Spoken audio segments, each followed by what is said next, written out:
जैसा कि last episode में हम लोगों ने देखा था कि पूरे के पूरे यानकांग किंगडम पर एक बहुत ही बड़ा डिजास्टर आया हुआ होता है, जिसकी वजह से पूरे यानकांग किंगडम के अलावा भी बाहर मौजूद जितनी भी टेरिटरीज थी वहां पर भी बर्फ की एक मोटी चादर पड़ गई थी और हर जगह हर एक चीज पूरी तरह से फ्रीज हो चुकी थी। जिसके बाद वहां पे मौजूद लोगों का सरवाइव करना इतना मुश्किल हो गया था कि उनके पास खाने पीने तक की चीजें खत्म होने लगी थी और ऊपर से ठंड इतनी ज्यादा हो गई थी कि लोग वहां पे ठंड की वजह से भी मर रहे थे। मोशन उन लोगों की हेल्प करने के लिए वहां पर फौरन से अपने डिमोनिक कल्ट सेक्ट के लोगों को भी बुला लेता है ताकि वो ज्यादा से ज्यादा लोगों को रेस्क्यू कर सके। मगर अचानक उसे याद आता है कि उसे अब अपने डाशू में जाकर कुछ और लोगों से मदद मांगनी होगी, खासतौर पर उसके विलेज चीफ से। वो फौरन से डाशू की तरफ निकल पड़ता है, जिसके बाद अचानक रास्ते में कुछ लोग उस पर हमला करते हैं और हमें दिखाया गया था कि वो स्नेक गर्ल सबसे पहले उसके पीछे आई थी। मगर वो वहां से जैसे ही निकलता है तो एक मॉन्क उसका रास्ता रोकता है और उसकी शिप को पूरी तरह से डिस्ट्रॉय करने के लिए अपने पाल्मटेक से उसे नीचे की तरफ धकेलता है। मगर मोशन फौरन से अपने फायर स्टार लॉर्ड की मदद से उस मॉन्क को भी बुरी तरह से हर्ट करता है और वहां से फौरन से आगे निकल जाता है। मगर उसे पता था कि इन लोगों की बस अभी शुरुआत हुई है, आगे और भी बहुत सारे लोग आने हैं। ये तो सिर्फ अभी 6 हार्मोनी रियलम में है, अभी तो इनके बाद हमारा रास्ता रोकने के लिए और भी बहुत सारे लोग आने वाले हैं। ये कहने की ही देर थी कि अचानक से वहां पर बड़ी बड़ी सोर्स अपीयर होना शुरू हो जाती हैं, जिस पर मोशन परेशान होता है कि आखिर ये कौन लोग हैं और इनके पीछे कौन है। वो सोर्स इतनी बड़ी होती हैं कि अगर वो शिप से टकरा जाए तो वो उसके चिथड़े उड़ा दें। मगर मोशन किसी तरह अपनी शिप को उन सोर्स से दूर हटाने की कोशिश करता है और जब एक सोर्ड वो उस शिप के बिल्कुल नीचे से आकर निकलती है तो मोशन फौरन से खुद कंट्रोल संभालता है और उस शिप को दूसरी डायरेक्शन पर मोड़ देता है। इतने में उसे दिखाई देता है कि उसके सामने एक जायंट सोर्ड के साथ एक वॉरियर मौजूद है। ये देखकर मोशन कहता है कि अच्छा, तो अब समझ में आया कि ये लोग हमें कंट्रोल करना चाहते हैं। इसके बाद वो उस शिप को वहां से तेजी से निकालने की कोशिश करता है तो वो देखता है कि सामने से बड़ी बड़ी सोर्स उसका रास्ता रोकने की कोशिश कर रही हैं। ये देखते ही वो उस शिप की स्पीड को बढ़ा देता है। मगर उसके पीछे हमें दिखाया जाता है कि एक लड़की होती है जो कि उन जायंट सोर्स को उसके पीछे लगाकर उस पर हमला कर रही थी। उन सोर्स का साइज इतना ज्यादा बड़ा होता है कि वो शिप्स उसके आगे बिल्कुल छोटी लग रही होती हैं और मोशन को उन सोर्ड से निकलने के लिए अब अपनी स्पीड को और भी ज्यादा बढ़ाना पड़ जाता है और वो वहां पे मौजूद डीमन गॉड से कहता है कि फौरन से मेरी मदद करो, मुझे तुम्हारी इस वक्त मदद चाहिए। मगर डीमन गॉड टूटियान कहता है कि मैं क्यों तुम्हारी मदद करूं, अगर तुम्हें मेरी हेल्प चाहिए तो फिर मुझसे जरा तमीज से बात करो और रिक्वेस्ट करो कि प्लीज डीमन गॉड मेरी मदद करो, फिर जाकर मैं तुम्हारी जान बचाऊंगा। तो मोशन उससे कहता है कि प्लीज मदद करो। ये सुनते ही डीमन गॉड फौरन से अपीयर होता है और वो अभी भी अपने उसी मैकेनिकल स्ट्रक्चर में मौजूद होता है। मगर उसकी एनर्जी इतनी ज्यादा होती है कि वो दूर दूर तक लोगों को फील हो रही थी और वो सब लोग परेशान हो गए थे कि आखिर ये किस तरह की एनर्जी है। मगर डीमन गॉड वहां पर डार्क क्लाउड्स फैला देता है जो कि पूरे के पूरे स्काई को कवर कर लेते हैं और उन डार्क क्लाउड से फिर अजीब किस्म का लिक्विड नीचे गिरने लगता है। ये देखते ही वो लड़की परेशान हो जाती है कि ये सब कुछ हो क्या रहा है। मगर अचानक से जैसे ही उसके ऊपर वो लिक्विड गिरता है तो वो लड़की उस लिक्विड को अपने ऊपर से हटाने की कोशिश करती है। मगर वो लिक्विड इतना चिपचिपा होता है कि वो उसकी बॉडी में चिपकते ही फैलना शुरू हो जाता है और डीमन गॉड वो फील करता है कि इस लड़की की सोर्ड टेक्निक के अंदर इसकी फीलिंग्स छुपी हुई है जो कि सेपरेशन और हेट्रेड की वजह से आ रही है और यहाँ पर उस लड़की के अंदर अचानक से कुछ अजीब सी फीलिंग्स जाग जाती हैं और डीमन गॉड कहता है कि अच्छा, तो ये है इसका सोर्ड हार्ट जो कि बिल्कुल क्लियर एंड क्रिस्टल है। मगर हमें दिखाया जाता है कि उस लड़की को अपनी बॉडी में कुछ अजीब सी फीलिंग्स आ रही थी और वो अजीब तरह से रिएक्ट करने लगी थी। ये देखकर वो डीमन गॉड कहता है कि अगर मेरे पास सिर्फ आधा दिन भी होता तो मैं इस लड़की की सारी डिजायर्स को कंप्लीट कर देता और ये पूरी तरह से मेरे डिमोनिक वे में आ जाती, जिसके बाद में इसे अपना डिसेंडेंट बना लेता। इतना कहने की देर थी कि अचानक से वहां पर कुछ मंत्र अपीयर होते हैं और वो मंत्र फौरन से उस डिमोनिक एनर्जी को उस लड़की के ऊपर से हटा देते हैं, जिससे वो लड़की दोबारा से होश में आ जाती है और अपने आप को इस हाल में देखकर काफी कंफ्यूज होती है और उन लोगों से कहती है कि मैं बहुत ज्यादा शर्मिंदगी फील कर रही हूँ, मुझ पर डीमन गॉड हावी हो गया था। उस डीमन गॉड की शिप बहुत ही ज्यादा फास्ट है, मुझे नहीं लगता कि हम लोग अब उसे पकड़ पाएंगे। मगर वहां पे मौजूद एक दूसरा वॉरियर कहता है कि कोई मसला नहीं, अगर हम लोग उसे नहीं पकड़ पाए तो क्या हुआ। मगर मार्शल वर्ल्ड के जितने भी कल्टीवेटर्स हैं वो सारे के सारे इकट्ठे हो चुके हैं। चाहे कुछ भी हो जाए हम लोगों ने इस डीमन को आज ठिकाने लगा कर ही रहना है। ये लोग जितनी भी स्पीड से चाहे चले जाएं, मगर हमारे जाल में तो ये लोग फंस कर ही रहेंगे। इन लोगों को आइडिया ही नहीं कि आगे क्या कुछ आने वाला है। और यहाँ पर मोशन भी समझ गया था कि ये सारे लोग मोहरे हैं, इनके पीछे जो मौजूद हैं असल मास्टर्स वो हैं। इतना कहने की ही देर थी कि उसे एक ग्रीन एनर्जी वेव नजर आती है जो कि सीधा जाकर उन लोगों की शिप से टकरा जाती है। तो मोशन फौरन से क्लिन ड्रैगन पर बैठते ही फौरन से वहां से बाहर निकलता है और वो देखता है कि उस शिप के टुकड़े टुकड़े हो चुके हैं, जिस पर वो खुद भी काफी कंफ्यूज था कि आखिर कौन इतना ताकतवर है कि जिसने एक अटैक के साथ इस शिप को टुकड़े टुकड़े कर दिया। वो शख्स कम से कम भी हेवनली स्पिरिट रियलम में होना चाहिए। वो फौरन से क्लिन ड्रैगन से कहता है कि लॉन्ग पेंग जल्दी से अपनी स्पीड बढ़ाओ, मगर लॉन्ग पेंग उन लोगों से कहता है कि तुम लोग शायद ज्यादा मोटे हो गए हो, मगर हुवलिंगर कहती है तुम मोटे हो, अपनी स्पीड तो देखो, तुमसे ज्यादा तेज तो मैं अपने छोटे पैरों के साथ भाग सकती हूँ। अगर तुम अभी तेज नहीं भागे तो याद रखना कि न्यू ईयर आने से पहले ही तुम इन लोगों का खाना बन जाओगे। इतना कहते ही वो सामने देखता है तो फिर से कुछ एनर्जी स्प्लैश अटैक आ रहे होते हैं। वो फौरन से उन्हें डॉज करता है तो सामने से फिर कुछ और मल्टीपल स्लैश अटैक एक साथ ही आते हैं। तो ये देखते ही वो क्लिन ड्रैगन फौरन से अपने मुंह से इतनी आग उगलता है कि वो सारे के सारे स्प्लैश अटैक को एक साथ ही रोक लेता है और फौरन से वहां से कूदते हुए आगे की तरफ चला जाता है। तो मोशन यहाँ पर अपनी डिवाइन आइज के जरिए देखने की कोशिश करता है कि वहां पर कौन मौजूद है। तो इतने में उसे वहां पर एक मास्टर दिखाई देता है जो कि बहुत ही ज्यादा ताकतवर होता है। ये देखकर मोशन कहता है कि इस अटैक से तो कोई सेलेस्टियल रियलम का मास्टर भी नहीं निकल सकता। इन लोगों के अटैक्स बहुत ही ज्यादा पावरफुल हैं। लगता है कि शायद हम लोग किसी एंशिएंट बैटलफील्ड में आ गए हैं। उसे नजर आता है कि वहां पर एक ऐसा ग्राउंड है जहां पर आज से कई हजार साल पहले कोई बहुत ही खतरनाक लड़ाई लड़ी गई थी, जिसकी वजह से वहां पे बहुत सारी डेड बॉडीज पड़ी हुई थी। वो क्लिन ड्रैगन से कहता है कि फौरन से उन माउंटेन्स के नीचे चले जाओ। ये सुनते ही क्लिन ड्रैगन वो उन माउंटेन्स के फुट की तरफ चला जाता है और वहां पे जाकर लैंड करता है। तो मोशन को दिखाई देता है कि वहां बहुत सारे स्केलेटन्स पड़े हुए हैं। ये देखते ही वो कहता है कि अब इस बैटलफील्ड को मैं अपनी बैटलफील्ड बनाऊंगा। ये कहने के साथ वो फौरन से एनर्जी जनरेट करता है और जैसे ही उसे जमीन पे रिलीज करता है तो वहां पे मौजूद जितने भी स्केलेटन्स होते हैं वो सारे के सारे हवा में ऊपर आ जाते हैं और मोशन लिंगर को बुलाता है। तो लिंगर उसके हाथ के ऊपर आकर अपनी टेल्स के जरिए बहुत ही तेज हवा क्रिएट करती है। उस हवा के प्रेशर की वजह से सारे के सारे स्केलेटन्स वो एक जगह इकट्ठे होना शुरू हो जाते हैं और देखते ही देखते वो सारे के सारे स्केलेटन्स वहां पर एक डीमन अल्टर के फॉर्म में इकट्ठे हो जाते हैं और मोशन उस डीमन अल्टर के जरिए एक डीमन गॉड को समन करने की कोशिश करता है और उसके लिए उसे एक जायंट स्टैचू चाहिए था। मगर डीमन गॉड टूटियान उससे कहता है कि सुनो बच्चे, अगर तुम मेरे ट्रू फॉर्म को यहाँ पे समन कर लेते हो तो मैं तुमसे वादा करता हूँ मैं तुम्हारी खातिर इन सब लोगों को मारूंगा। ये देखकर वो डीमन गॉड हंस रहा होता है कि अब इसके पास और कोई चॉइस नहीं, मगर मोशन के पास अभी भी एक ऑप्शन होता है। वो बियर स्किन डीमन गॉड को उठाता है। ये देखकर वो डीमन गॉड टूटियान कहता है कि ये भी तो मेरा ही एक साथी है। मोशन फौरन से उस स्टैचू को उस अल्टर के ऊपर रख देता है और उसके बाद फौरन से डिमोनिक मंत्र पढ़ना शुरू करता है ताकि वो उस डीमन गॉड को जल्द से जल्द वहां पर समन कर सके। जैसे जैसे वो मंत्र पढ़ता जाता है वो रिचुअल भी आहिस्ता आहिस्ता एक्टिव होने लगा था और वहां पे हमें एक डीमन गॉड समनिंग एनर्जी को भी दिखाया जाता है और ऊपर से वहां पर वो मास्टर भी आ पहुंचा था जो कि मोशन पर अटैक करने के बाद उसे ढूंढ रहा था। उसे वहां पे देखते ही हुवलिंगर कहती है कि अरे नहीं, ये तो हमें ढूंढते हुए यहाँ पहुंच गया है। और वो मास्टर नीचे देखता है तो मोशन वो रिचुअल परफॉर्म कर रहा था। ये देखकर वो मास्टर समझ जाता है कि ये तो एक डीमन है जो कि डिमोनिक स्कल्स के जरिए किसी डीमन को समन करने की कोशिश कर रहा है। वो फौरन कहता है कि आज मैं हेवन के बिहाफ पर तुम्हें मारूंगा और तुम्हें मारने के बाद मुझे हेवन मेरिट भी मिलेगी और साथ में तुमने डाशियांग सिटी में मेरे जितने भी साथियों को मारा था मैं उनका बदला भी लूंगा।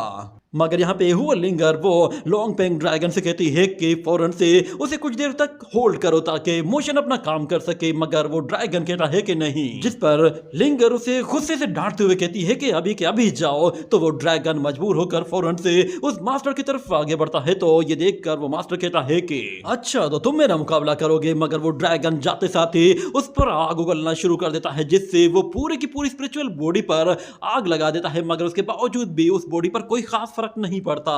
और यहाँ पर डीमन गॉड टूटियान कहता है कि इस डाउस मास्टर के स्किल सच में कमाल के हैं। वो मोशन को बताता है कि तुम्हारे पास सिर्फ 10 सेकंड का टाइम है, अगर 10 सेकंड में तुमने कुछ किया तो ठीक है, वरना तुम्हारा ये बीस्ट बहुत ही बुरी तरह से मरने वाला है। और दूसरी तरफ हमें उसी क्लीन ड्रैगन को दिखाया जाता है जो कि उस मास्टर को डिस्ट्रैक्ट करने की कोशिश कर रहा था और यहाँ वहां भागकर ज्यादा से ज्यादा टाइम स्पेंड करने की कोशिश कर रहा था, मगर वो मास्टर फौरन से अपनी एनर्जी के जरिए फौरन से उसे एक जगह लॉक कर देता है ताकि वो वहां से बिल्कुल भी ना हिल पाए। और वो उस ड्रैगन से कहता है कि अगर तुम चाहते हो कि मैं तुम्हारी बॉडी से तुम्हारी सोल को सेपरेट ना करूं तो यहां से हिलना भी मत। ये देखकर मोशन फिर से टूटियान किंग से कहता है कि तुम जाओ और जाकर उसे होल्ड करो। तो टूटियान किंग कहता है कि मैं उससे जाकर लड़कर क्या करूंगा, मैं तो वैसे भी अपनी ट्रू पावर को यूज भी नहीं कर सकता, अगर मैं वहां जाऊंगा तो वो वैसे भी मुझे मार डालेगा। मगर मोशन उससे कहता है कि याद रखना कि अगर मैं मर गया तो तुम्हारे ट्रू फॉर्म को समन करने वाला कोई भी नहीं है, तुम्हें फिर हमेशा इसी बॉडी में ही रहना पड़ेगा। और अगर तुम मेरे लिए अच्छी तरह से मेहनत करोगे और मेरे साइड लेकर मेरी मदद करोगे तो मैं तुमसे वादा करता हूँ कि मैं तुम्हें अच्छी तरह से ट्रीट करूंगा। ये कहने के बाद वो उसे अपने हाईएस्ट लेवल के ट्रेजर्स भी देता है, जिस पर वो टूटियान किंग भी काफी सरप्राइज होता है और कहता है कि ये लड़का वाकई में सच कह रहा है, ये इतने हाईएस्ट लेवल के वेपन्स मुझे दे रहा है, इसका मतलब है ये बिल्कुल सीरियस है। पर अगर मैंने इसे मार दिया तो शायद मैं अपने आप ही आजाद हो जाऊंगा, पर ऐसा भी तो हो सकता है कि अगर मैंने इसे मार दिया और ये बॉडी फिर भी अनलॉक ना हुई तो मैं हमेशा के लिए इसके अंदर फंस जाऊंगा और मुझे बस एक डीमन स्टैचू की तरह ही बाकी जिंदगी गुजारनी पड़ेगी। पर अगर मैं उस डाउस मास्टर के हाथों मारा गया तो मेरी मौत तो वैसे भी पक्की होगी, यानी कि मोशन को मारने के बाद वो मुझे भी लाजमी मारेगा। मेरे लिए बेहतर यही है कि मैं मोशन के लिए उसके साथ फाइट करता हूं, अगर मैं उसे हरा देता हूं तो कम से कम मुझे जिंदा रहने का चांस तो मिलेगा। इतने में हमें दिखाया जाता है कि वो डाउस मास्टर फौरन से उस बीस्ट को उठाकर जैसे ही नीचे की तरफ थ्रो करता है तो वो जोर से जाकर हिट करता है, जिसके बाद वो डाउस मास्टर कहता है कि ये डीमन बीस्ट एक 7 स्टार डीमन बीस्ट है और अभी तक सिर्फ और सिर्फ उस हेवनली डीमन कल्ट लीडर ने अपने एक डीमन बीस्ट को ही यूज किया है। इस मास्टर को बचाने के लिए कोई दूसरा बंदा आ भी नहीं रहा, ना ही इसके हेवनली डिमोनिक कल्ट सेक्ट का कोई बंदा इसे रेस्क्यू करने के लिए आया है। इसका मतलब ये है कि डिमोनिक कल्ट सेक्ट के जितने भी लोग हैं वो यानकांग किंगडम में लोगों को रिलीफ देने के लिए गए हुए हैं। अब ये हेवनली कल्ट सेक्ट का मास्टर बिल्कुल अकेला है, इसकी हेल्प करने के लिए कोई भी नहीं आने वाला। मगर हमें दिखाया जाता है कि टूटियान किंग वो उस बीस्ट को पकड़े हुए होता है, उसने उसे नीचे गिरने से बचा लिया था, जिसके बाद वो खुद अब उस डाउस मास्टर से लड़ने के लिए आगे बढ़ता है और फौरन से अपने हाथों से एनर्जी जनरेट करते हुए फौरन अपने पूरी बॉडी में वो एनर्जी फैला देता है, जिसके साथ जैसे उस मास्टर को पंच मारता है तो वो मास्टर पीछे हट जाता है। मगर वो डीमन किंग अपने आर्मर को दोबारा से अनलॉक करता है और उस आर्मर को इतनी तेजी से घुमाता है कि वो बॉडी गोल गोल घूमते हुए उस पर पंचेस के साथ अटैक भी कर रही होती है। ये देखते ही वो डाउस मास्टर फौरन से उसका हाथ रोकता है और एक जोरदार किक के साथ डीमन किंग को दूर धकेल देता है। मगर हमें दिखाया जाता है कि डीमन किंग नीचे गिरने से पहले ही फौरन से अपना वो म्यूजिकल इंस्ट्रूमेंट बाहर निकालता है और उसे जैसे ही बजाता है तो उससे बहुत ही खतरनाक एनर्जी वेव्स रिलीज होना शुरू हो जाती है और वो डीमन किंग उस पूरे वेपन को एक डीमन वेपन में कन्वर्ट कर देता है और हमें वहां पर एक बड़ी सी स्कल और बहुत सारी डिमोनिक आइज नजर आती है। और वो डीमन किंग उस डाउस मास्टर से कहता है कि बेवकूफ डाउस मास्टर, तुमने मुझे गुस्सा दिला दिया है, मैं तुम्हें दिखाता हूँ कि मैं क्या कर सकता हूँ। ये देखने के बाद वो डाउस मास्टर भी थोड़ा सा हैरान होता है कि इस पपेट ने एक वुड ट्री से एक इस तरह का स्पिरिट ट्रेजर बना लिया है, ये तो कमाल है। मगर हमें दिखाया जाता है कि जैसे जैसे वो म्यूजिकल इंस्ट्रूमेंट बजता है वहां पे मौजूद हर एक चीज डिस्ट्रॉय होना शुरू हो जाती है, यहाँ तक कि उस डाउस मास्टर के सर में भी दर्द होना शुरू हो जाता है। उसके सामने एक जायंट डीमन फेस अपीयर होता है जो कि उसके ऊपर प्रेशर डाल रहा था। ये देखते ही वो डाउस मास्टर फौरन से नीचे जाता है और अपने आप को पूरी तरह से कंट्रोल करता है और अपने माइंड को क्लियर करने के बाद वो अपने चारों तरफ एक पावरफुल डोमेन बनाकर अपने ऊपर से वो डिमोनिक प्रेशर खत्म करता है और साथ में यिन यांग ड्रैगन्स को रिलीज करते ही उस डीमन किंग पर हमला कर देता है जो कि उसके दोनों तरफ से हमला कर रहे होते हैं। मगर डीमन किंग अपने चारों तरफ एक बैरियर बनाए हुए होता है तो वो उन ड्रैगन से अपने आप को बचा पा रहा था। मगर जैसे ही वो ड्रैगन उसे बहुत ही जोर से जाकर जमीन पे हिट करते हैं तो डीमन किंग और भी ज्यादा भड़क जाता है और वो उस मास्टर से कहता है कि तुम जानते भी नहीं हो कि तुमने टूटियान हेवनली किंग से पंगा लिया है। मैं एक 9 हेवन रूलर हूँ और मैं तुम्हें दिखाता हूँ कि मैं क्या कर सकता हूँ। ये कहते हुए वो फौरन से अपनी डिमोनिक फॉर्मेशन क्रिएट करता है और उसके साथ वो उस गोल्डन टावर को भी उसके साथ अटैच कर देता है, जिसके बाद वो अब उसे अपनी मर्जी की तरह यूज करना चाहता था और उसके लिए वो सबसे पहले अपनी डिमोनिक एनर्जी उस ट्रेजर के अंदर इंजेक्ट कर देता है, जिसके बाद वो ट्रेजर फौरन से वहां पे मौजूद जितने भी जिन यांग एनर्जी होती है उस सारी एनर्जी को एब्जॉर्ब करना शुरू कर देता है। ये देखकर वो डाउस मास्टर भी बिल्कुल हैरान हो जाता है और फौरन से अपना अटैक रोक देता है, क्योंकि अब उस अटैक का कोई फायदा होने वाला नहीं था। वो गोल्डन टावर फौरन से उस मास्टर के बिल्कुल ऊपर आता है और जैसे ही वो उसकी पूरी बॉडी को कवर करता है तो वो बंदा पूरा का पूरा उस टावर के अंदर चला जाता है और वो देखता है कि वो टावर काफी ज्यादा बड़ा है और काफी डीप में जा रहा है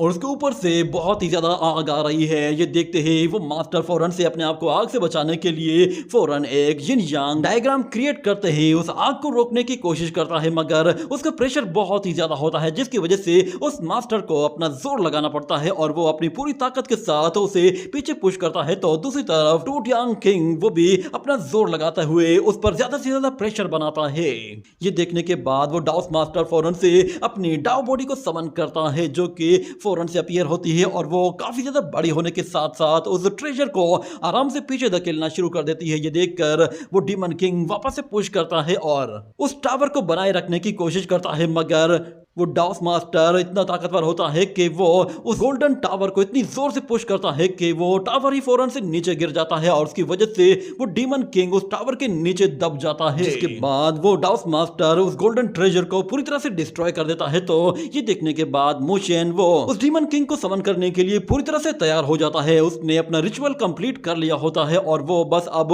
थोड़े से मंत्र पढ़ने के बाद उसे समन करने के लिए पूरी तरह से तैयार बैठा होता है और जैसे ही वो अपने मंत्र कंप्लीट कर लेता है तो वो उस गॉड को समन करने के लिए पुकारता है और इतने में हमें दिखाया जाता है वहां पर एनर्जी अपीयर होती है और उसके साथ एक पोर्टल भी ओपन हो जाता है, जिसके बाद हम वहां पर एक जाइंट आई को देखते हैं। उस जाइंट आई के साथ हमें पूरा का पूरा एक डीमन गॉड दिखाया जाता है, जो कि बिल्कुल टूटियान डीमन किंग के जैसा था। उसका साइज भी बिल्कुल टूटियान किंग की तरह ही बिल्कुल एक माउंटेन की तरह होता है। वो आते साथ ही सबसे पहले तो अपनी आइस के जरिए ही ऐसा प्रेशर क्रिएट करता है कि वो उस डाउस मास्टर को पीछे धकेल देता है और उसे दिखाई देता है कि मोशन वो उसके सामने खड़ा हुआ है और उसी ने ही उसे वहां पर समन किया है। तो वो मोशन से कहता है कि मुझे बताओ कि तुम मुझसे क्या काम करवाना चाहते हो। तुम जानते हो ना कि मैं बेयर स्किन डीमन गॉड हूँ, इसीलिए अब तैयार हो जाओ। अब मैं पूरा का पूरा यहाँ का नक्शा ही बदल दूंगा। इतने में अचानक उसकी नजर वहां पर टूटियान किंग पर पड़ती है तो वो बिल्कुल हैरान हो जाता है कि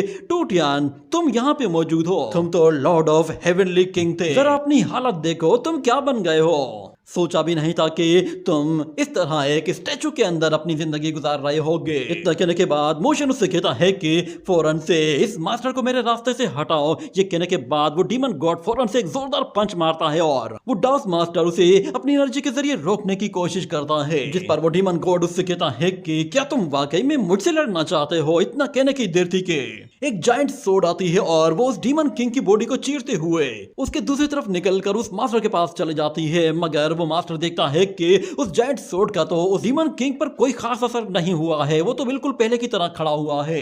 ये देखकर वो डीमन किंग भी हंसते उसका मजाक उड़ाता है और कहता है कि क्या तुम बस यही कर सकते हो। ये कहने की ही देर थी कि वो जैसे ही उस बंदे को पंच मारता है तो वो बंदा उस पंच को रोकने की कोशिश करता है, मगर अचानक से वो डीमन गॉड एक साथ पंचेस की बौछार कर देता है और इतने ज्यादा पंचेस मारता है कि वो अकेला मास्टर उसे रोकने के बिल्कुल भी लायक नहीं होता और बहुत ही बुरी तरह से हर्ट होता है।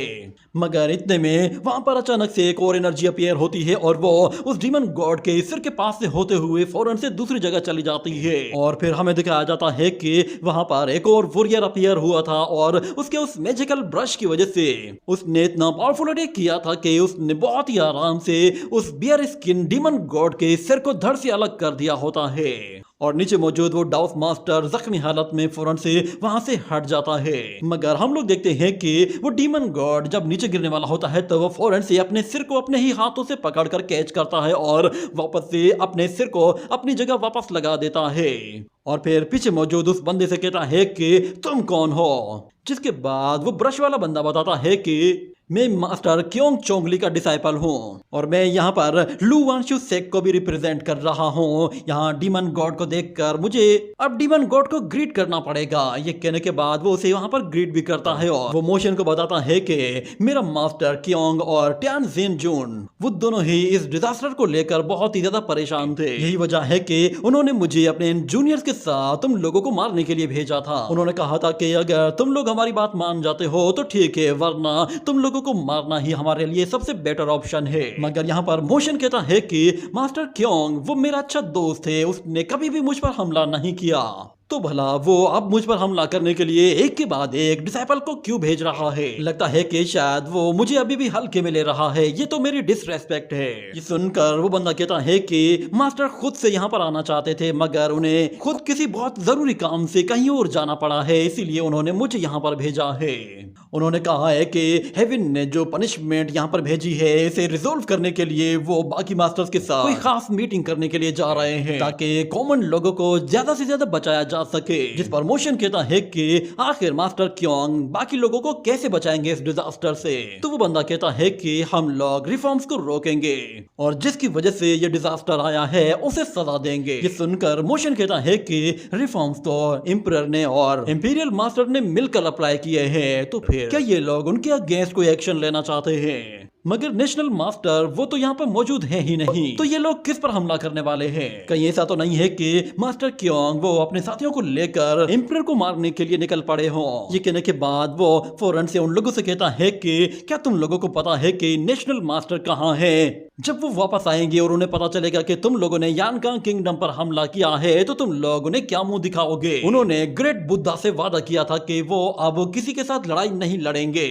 और लॉर्ड रूलाई ने भी उनसे वादा किया था कि अब उनके मामले में कोई भी टांग नहीं अड़ाएगा और अगर तुम लोग ऐसा करते हो तो इसका मतलब है तुम लोग इंपीरियल मास्टर के दुश्मन बन जाओगे। मगर वहां पे मौजूद वो ब्रश वाला लड़का कहता है कि तुमने बिल्कुल सही कहा है, हम लोगों ने लॉर्ड रूलाई से वादा तो किया था मगर यहाँ पर बात अब सब लोगों की है और हर एक शख्स की जिंदगी खतरे में है, इसीलिए हम लोग अपने वादे से पीछे हट रहे हैं। कहने की देर थी कि अचानक से वहां पर एक और लेडी अपीयर होती है और वो आते ही कहती है कि मैं किंग यू सांड्रेन हूँ और मैं लिंगशू पैलेस से आई हूँ। मुझे यहाँ पर specially heavenly demonic cult leader को मारने के लिए भेजा गया है, इसीलिए अब चाहे कुछ भी हो जाए तुम यहाँ से जिंदा नहीं जा सकते। ये सुनकर मोशन उन लोगों से कहता है कि अगर तुम लोग मुझे यहाँ पर मारने के लिए ही आए हो तो फिर मैं तुम लोगों को इतनी रेस्पेक्ट क्यों दे रहा हूँ? तो वो लेडी कहती है कि भले ही हम लोग एक दूसरे के दुश्मन हैं मगर फिर भी हमें अपने मैनर्स को नहीं भूलना चाहिए। और तुम्हें ये लग रहा होगा कि तुम डिमोनिक कल्ट सेक्ट के इकलौते लीडर यहाँ पे मौजूद हो और तुम अभी बिल्कुल नए लीडर बने हो तो तुम्हें लगेगा कि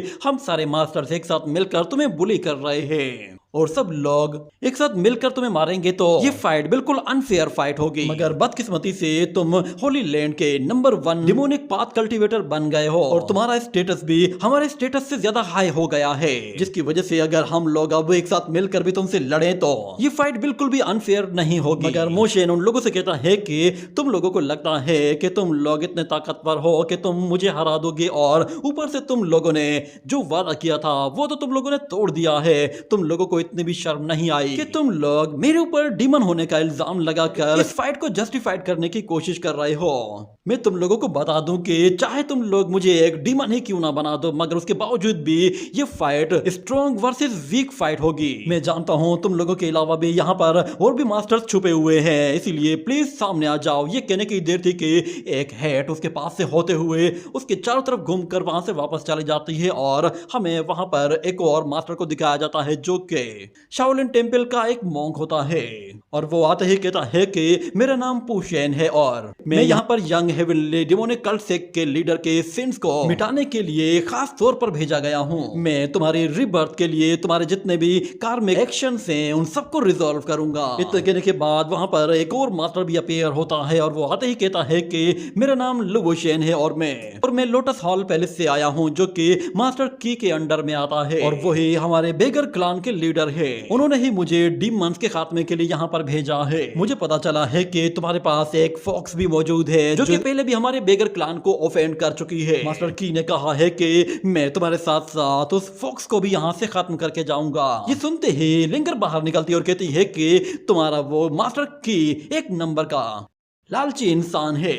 बल्कि वो तो इंसान भी नहीं है। मोशन देखता है कि उसके सामने 5 ऐसे वॉरियर्स हैं जो कि हेवनली ह्यूमन रियल लेवल के वॉरियर्स हैं और सब लोगों ने एक साथ एक अलायंस बना लिया है और सब एक मिलकर मुझ पर हमला करना चाहते हैं। उन्हें प्रॉब्लम मुझसे नहीं है बल्कि हेवनली डिमोनिक कल्ट सेक्ट से है और मैं वहां का लीडर हूँ, इसीलिए उन्हें मुझे रास्ते से हटाना है। और वहां मौजूद वो डाउस मास्टर मोशन से कहता है कि आज इस डीमन को मारने में सच में मजा आएगा और खास तौर पर हेवनली डिमोनिक कल्ट सेक्ट के लीडर को मारने का तो मजा ही अलग होगा। इसे मारने के बाद इस दुनिया में पूरी तरह से पीस मेंटेन हो जाएगा। मगर मोशन उन लोगों से कहता है कि मैं अपने हेवनली डिमोनिक कल्ट सेक्ट के सारे लोगों को कॉमन लोगों की हेल्प के लिए यूज कर रहा हूं और तुम लोग खुद को राइटियस पाथ का वॉरियर कहते हो, जबकि ये काम तुम्हारा था और तुम लोगों ने करना था। ये कहने की देर थी कि वहां मौजूद वो डाउस मास्टर गुस्से में भड़क जाता है और कहता है कि बस अब ज्यादा बातें करने की कोई जरूरत नहीं, हमें कोई एक्सप्लेनेशन नहीं चाहिए। अब इस दुनिया में सिर्फ और सिर्फ राइटियस पाथ का ही राज होगा और किसी किस्म की कोई विलनेस नहीं होगी। ये कहते ही वो जायंट स्पिरिचुअल बॉडी के साथ अपीयर होता है और दूसरी तरफ वो ब्रश वाला मास्टर भी अपनी जायंट बॉडी को समन करता है और उसके साथ साथ वहां पे मौजूद जितने भी लोग होते हैं वो सारे के सारे एक साथ फिर अपनी जायंट स्पिरिचुअल बॉडीज के साथ अपनी फुल पावर को शो करना शुरू कर देते हैं, यहां तक कि वो बेगर क्लान का वॉरियर भी उनके बराबर के लेवल का होता है और सबके सब लोग अब एक साथ उस पर हमला करने को तैयार होते हैं। ये देखते ही मोशन वो बियर स्किन डीमन गॉड से कहता है कि चलो अब सबसे पहले तुम्हारी बारी है। ये कहने के साथ वो लोग लड़ाई जैसे शुरू करते हैं तो उसी के साथ ये एपिसोड यहीं एंड हो जाता है।